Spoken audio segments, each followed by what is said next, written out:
Welcome back, YouTubers, to another Q&A with us, the British Fist. And yeah, we're in the same clothes as we were for the last two Q&As because we're doing this pre-recorded 3 in a row. Make sure you guys subscribe up above, of course, like this video, and comment any thoughts or opinions you have on the questions we've been answered down in the comment section below. Make sure you contact us in the links in the description box below. I am Mr. Parkin, by the way, in case you didn't already know. And this guy sitting next to me, he can't wait to answer your questions. He's thriving at the bone. It's NJ. What's up? What the fuck was all that about? You know, just doing a bit of pace manoeuvres, you know. Yeah, that's a great way to introduce the video. Okay, and make sure you keep sending us your questions via the YouTube inbox, via facebook.com/British Fist, via our Facebook group, which is down there, or even by commenting down below if you're lazy like me. Right then, NJ, let's get straight onto this Q&A. Yeah. Jennings Slayer 314 asked us 2 questions. If Triple H was around during the invasion angle, which side would he be on and how would you book him? He'd definitely be on WWE's side, wouldn't he? He's a real WWE wrestler. He's been there all the time, and I think he'll stick by them, and he'll probably, you know, just lay the smackdown on him. To be honest with you, would you have booked him as the leader of WWE, or would you rather have been The Rock? Well, knowing Triple H, he would want to be the leader, you know, because he has that kind of character about him. Personally, I mean, I'd have Rock. Rock definitely would have been leading the WWE just because he was that WWE guy. Triple H would be, you know, in the fight. Basically, I'll put Triple H in the final 5, maybe booking him in a feud with a guy like Booker T or someone like that. I don't know. It really depends because WWE had enough talent and WCW were full of jobbers anyway, so it wasn't really like, you know, they really needed him, really, was it? No, but again, the invasion angle sucked. Went pretty bad. So maybe they could have used a Triple H, but it was the other team that needed more help than WWE. And Triple H weren't going to be on Team WCW, but unless his wife persuaded him to at the time, which was never going to happen. Question 2: Austin's heel turn and run. What did you think about it? I'll let you speak. Well, on this one I first. enjoyed the whole McMahon and Austin thing. So I think having him being a heel, it just didn't work as nicely as if he was a face. I fucking hated Austin's heel turn just because you took this guy who was this massive babyface that people wanted to cheer, that had feuds with Vince McMahon, all the biggest heels like Undertaker, and then all of a sudden you make him team up with Triple H, just stupid. Then you have him hugging Vince McMahon. His heel run was stupid. He had the whole "what" catchphrase, which was good at first, but then it got really stale. For me, the whole heel turn was stupid, and that is one reason why WrestleMania 17 leaves a bit of a sour taste in my mouth sometimes. Well, I know wrestlers need a face and heel turn sometime in their career, but with Austin, he was more as a baby face. Even when he was heel, people were still cheering for him because he was a baby face. Like he was a heel. He was a baby face in a heel character. That's why people always cheer for him, even when he was heel, which is stupid because that's the way you draw heat. You know, you get. If you're a heel getting cheered, you're not drawing heat. That's just the way it is, and then you're not drawing money that way. No. The next question is from WWE JVCC 2010. Guys, what are your opinions concerning CM Punk, Daniel Bryan, and Zack Ryder? What do you think is different and unique in each of the 3? Do you think Bryan and Ryder are really taken seriously in WWE? And what do you see on the future of CM Punk? We'll answer the first one first. Opinions regarding CM Punk, Daniel Bryan, and Zack Ryder. CM Punk best in the world. Daniel Bryan there. Zack Ryder, well, he's coming across as a mid-character. CM Punk is going to be a future player for the WWE, no doubt. Daniel Bryan needed developing a bit more. He can be a main event guy, but he needs to be built up a lot better and get to that main event scene a lot more logically. Zack Ryder is the kind of guy who is very over with the fans and can be like a special attraction guy, this real unique character which WWE don't have too much else of. And he'll be no more than a mid-carder, but he'll be like the kind of Rikishi. Remember like Rikishi when he used to dance with Too Cool? That kind of sort of special attraction which people want to see? I think he will grow. Whatever, I don't even care. What do you think is different and unique in each of these 3? For Punk, I mean, they're all unique in their own way. Daniel Bryan is a wrestler's wrestler. He's all about the wrestling. He doesn't have too much character, but that's the great thing about him. We had Bret Hart coming in during the 80s and really changing the way that WWE did their business. He provided contrast. That's the kind of thing Daniel Bryan could bring. CM Punk's mic skills make him stand out, and Zack Ryder's character makes him stand out. Pretty much the same. CM Punk is out there as a main eventer. Daniel Bryan's getting there, and Zack Ryder stays a mid-card. Do you think Bryan and Ryder are taken seriously by WWE? I don't think Bryan is. I think Ryder they're starting to take more seriously after his win at TLC.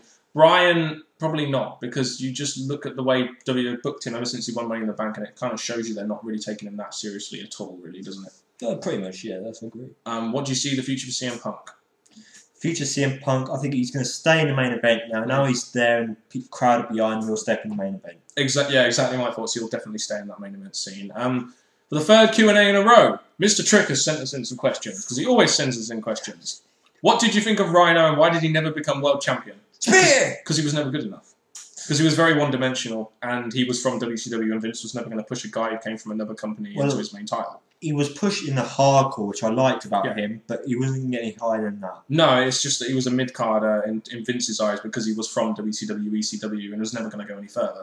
And plus, I don't think he was that good of a wrestler to be a main event guy, and he wasn't a believable main eventer either, I don't think. No. What were your thoughts on the whole War Games matches? I think this was a WCW cage match they did. I can't remember. You have to forgive me here because I've seen War Games, but I can't remember too much about them, so I'll just have to say they were okay. I think people back then, they liked them because they were so interesting, so big for the match type they had. Yeah, I just can't. I mean, like I said, I'll give my opinion on it if I knew exactly what they were, but I can't totally remember what the War Games actually were, so I'm sorry if I can't answer your question there. Let me know what the War Games were down in the comment section, if you will. Will Paul Heyman ever return? I wish he fucking would. To TNA, maybe. A great heel side. And a writer, and a booker. I think he could come back and be used again, but I don't think he particularly wants to until he settled somewhere. I think TNA had a chance to bring him in, but they decided not to. As for WWE, he ripped for SmackDown back when they were a pretty good brand, but I don't think Vince McMahon would want to bring him back because he's not a fucking Hollywood script writer. I'll just leave it at that. Yeah, let's leave it at that. So he won't ever really return unless they bring back some ECW thing, which WWE have done now and TNA failed at doing. So we're not going to see Paul Heyman. Will we ever see Kane versus Undertaker match again? There's the whole thing, maybe it'd be a possible WrestleMania match, but I'm thinking maybe to finish Taker's career when he finishes, maybe there will be one more match somewhere. I hope to God there isn't. We've seen 2 matches from these guys already, and I'm not really sure I want to see a third. But we may get there at WrestleMania, so who really knows? Predict what will happen at the Elimination Chamber. Daniel Bryan's going to lose. Probably, and I think the Elimination Chamber is the pay-per-view where WWE decide who is champion going into the pay-per-view. So you'll have title changes or whatever. You'll know from the Elimination Chamber who the champions are going to be, what the champions are going to face. Because Elimination Chamber usually is about getting a number 1 contender, and then you've got the Royal Rumble winner. So yeah, so maybe I'm going to see Daniel Bryan going there and getting his ass kicked. On the opposite chamber, who really knows? I don't really know what's going to happen with everyone. Punk or Miz, I don't really know. We do not really know at all. No. And how would you choreograph the Royal Rumble? Difficult question, really, because winner, time, sport, and return. Winner would have to be Sheamus or Barrett, in my opinion. The time about an hour.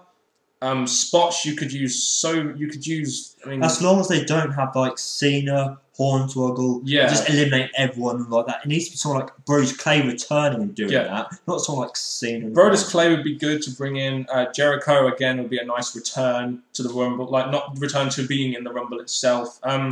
As for returns, I'm not sure who they could return. I mean, it is a 30-man one this year, which means there's less room for returns. I'm just sticking with Clay. It'd be awesome. To have Clay come into the Rumble and dominate would be a pretty good thing and a pretty nice way to introduce him, even if he does get eliminated near the end. So yeah, that's how we would basically choreograph the Rumble. There's a lot to ask of us there, but we tried our best. Understand 0 0 0 1 1 1 1 1. 3 zeros and 4 ones. I understand. Do you think by The Rock and Cena being the main event of WrestleMania, it will disrespect previous WWE title holders as saying these two are bigger than the title? I don't think so, because sometimes the draw is bigger than the title sometimes. Like Undertaker's streak at WrestleMania 26 was way bigger than the WWE title match. So the draw is sometimes bigger because that is what draws people in. It's not always the title match that is the main event. I think people are been waiting the whole year, sadly, because it was announced at the beginning of the year, for this one match. So I think having this as the main event is what people are looking forward to. Because it's what's selling the pay-per-view, isn't it, essentially? Rock versus John Cena. And no match could follow it. So you might as well have it as the main event. Very true. He notes also that this was one of the reasons Hogan Rock didn't main event their match. It was a bad booking error for Vince McMahon because how could any match, even Triple H Jericho, follow a Rock Hogan match? The crowd were just burnt. It was a bad booking decision to not have that because that was the main draw. Icon versus Icon. It's on the fucking front of the DVD. Very true. It was the one that was hyped up brilliantly, so that is a perfect example. It was the biggest match. It was the draw. It was a stupid booking decision by Vince, in my opinion. Also, do you think The Rock will carry on having matches after WrestleMania, or do you think he'll hang his boots after the Cena match? As he did say he wanted to have a match with Cena, Mysterio, HBK. Would it be good if he didn't? I think he'll hang his boots up, personally. I think this is just like, the way I've said before, it's PG versus Attitude, and I'm thinking he's just here to do this, get his point across, put Cena over, hang up his boots, and go back to film. Yeah, I don't see WWE really using Rock more than they have done for WrestleMania, so as much as it would be nice for him to continue, maybe work part-time with the WWE, I think at the same time it has to get to the point where you just have to move on and use your current product rather than using guys from the past. Do you know what I mean? But the millions and millions will miss The Rock. Exactly, and we would be one of those millions. As massive Rock fans back in the Attitude Era, I can gladly say that. James Red Devil 666. I was wanting your thoughts on Hulk versus Rock. We've just been speaking about that. Hulk versus Rock, great fan reaction. And the thing is about that is the crowd switched.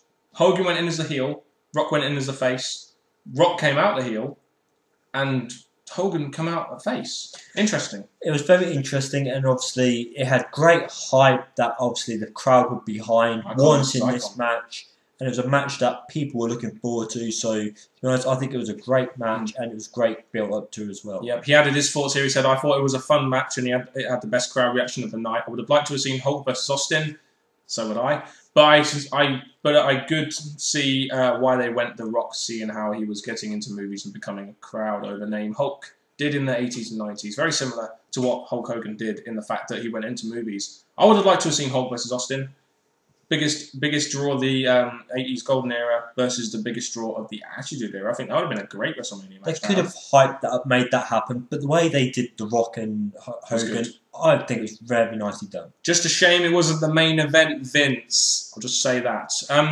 Death by Chokeslam. Oh, you bet you love that name, being a Kane mark. Do you think the WWE should separate the WWE Tag Team Championship back into the World Tag Team and WWE Tag Team? They don't have enough tag teams. So they have to stick with one. Yes, it was a separate show thing, but combine both tag teams from Raw and SmackDown together, it was better that way. Yeah, it has to be done that way, doesn't it, really? Just lack of tag teams. What are your thoughts about Miz and R-Truth feud going down? Well, let's face it, they could either have a match at the Rumble, maybe end it there. They could be in the Rumble, in Elimination Chamber, have a blow-off at WrestleMania. There's so many different avenues they can go down this, but I hope to God they don't make R-Truth face. Just saying. Well, the way I see it is that they do this in all tag teams, have them go feud against each other. Yep. I'm thinking this is going to be a great way to either have both sides and looking strong to build their characters up, leading up to WrestleMania, because it'll be a good WrestleMania match. It'll be a great time for them to build an R-Truth character, one which we never really have been able to take seriously before, especially a face character if they do that. Just saying. Because some of his best work was a heel, but he couldn't do the face stuff and be a heel as well. Tweener, as we like to call it here. What are your thoughts on Drew McIntyre? A good wrestler who had bad luck with backstage incidents with his wife Tiffany being a bitch. Drew McIntyre, a character that I liked when he first came in. He was a great heel. Great thoughts of him getting progressed. Shame they had to drop him a bit, and then have him come back, and obviously his career is only starting to rebuild back up. Yes, exactly my thoughts. Great talent, but has been let down by stuff backstage. The Token Chambers. 2 questions from the Token Chambers. Would you book Undertaker versus Mick Foley in a Hell in a Cell at WrestleMania? I don't mind the idea, but Taker versus Mick Foley in a Hell in a Cell match at WrestleMania 28. Don't really think that would be a good idea to further the product and create long-term stars. I just don't think that would really work. People saying how great it is that Mick Foley could be returning and possibly go against Taker, but I'm not for it, because I'm thinking it maybe takes last WrestleMania and a big wrestler like Taker, he should be putting other guys over and giving them a push. They need to use that streak as an opportunity. They don't need to make Taker lose. They need to use it as an opportunity to create longevity in their company by creating new stars, don't they? And that could legitimize a star instantly if they go up against Undertaker. And Mick Foley is just like Taker, pretty much finished. Yeah. Who do you want to see win the world title, Cody Rhodes or Wade Barrett?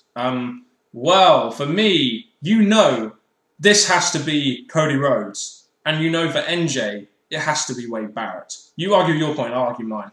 Well, Wade Barrett, the barrage is going great. I just think with his barrage, He needs to keep going, progress his character up to something that we desperately want to see him as a champ. Because to be honest, when he came on to SmackDown, his career didn't actually go the way I was hoping to. Now it is. I actually want to go the full length and become World Heavyweight Champion. So do I. But because I'm a Cody Rhodes mark, I will say this. I want to see Cody Rhodes have a long run with the IC belt. I believe out of those two, Wade Barrett has the more main event look. But I think Cody Rhodes could still be a legitimate main eventer if they built him up correctly, using that IC belt, using a Money in the Bank or Royal Rumble win possibly. So in the future, either of them could be world champion. But Wade Barrett has the more look to be a champion now, whereas Cody Rhodes would be a viable champion maybe in 1 or 2 years' time when they build him up correctly. Yeah. That has been it for another Q&A right after I burped. That is disgusting, Daniel. Slap, slap. That has been another Q&A from us, the British Fist, of course. Gotcha. Keep sending in your questions down below, and if we haven't answered your questions yet, don't worry, we will answer them in the coming weeks in our next set of Q&As that we're going to be recording when we might be wearing some different clothes. So keep sending your questions in to us. Keep giving us your opinions down in the comment section below, the questions we have answered if you have any, as that is, you know, we want you guys to have opinions on the questions we've answered. And now you're probably wondering why we stopped this Q&A. We recorded this Q&A, what, 3 weeks ago, 2 weeks ago, something like that, NJ? I've had a haircut since. We've obviously changed our clothes because we're not hobos. But what we wanted to do in this video is we just wanted to say a special thank you for you guys for sending in your questions, because the Q&A is a big part of our channel and we do like answering your questions. And it's something very fun that me and NJ can, you know, do every week. And the thing is, with the amount of questions we've been getting, it's kept us going, kept us entertained, and hopefully, by the answers we've given, have entertained you. Yes, so NJ, I think the best way we could end this little thank you is you doing your epic outro with your What's Up gimmick. What's up? Well, people, thank you for tuning in for another Q&A. There'll be many, many more to come. And they'll be coming from the one and only, the British Fist, which is Mr. Parkin, and me, NJ. Till next time, people, keep your questions coming, and goodbye.